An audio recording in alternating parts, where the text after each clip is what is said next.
Watatu au wengine sijaweka, hao watu watatu msipokuwa nao makini, wengine ni wanaume kabisa, mna familia zenu na miji zenu, mna wake zenu, mnaongoza watoto nyumbani, sawa? Alafu mnakuta kabisa mna vyeo, mnaongozwa na madanga.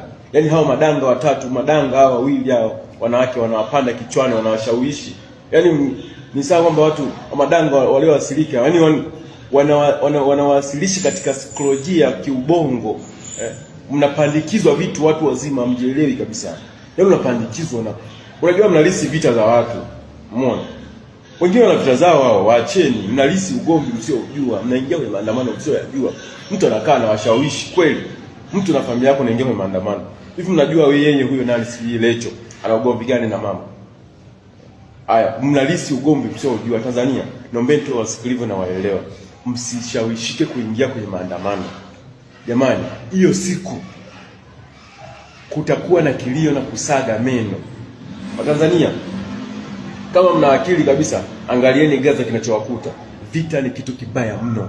Vita ni kitu kibaya, hamna amani. Sawa, maendeleo hamtafanya. Hizo kazi mnazozifanya mnaona sasa hivi mnakula, mnashiba, mnaingia. Tutaingia kitumbo tumbo. Nendeni mnapigwa mimba vibaya mno wote, mimba. Hatutaki kuingia kwenye kuzika. Hatuna muda kwanza kuzika watu, sio wamepigwa mabomu wafanya nini. Nendeni kitakachowakuta. Niko hapa, mtakuja mniambie.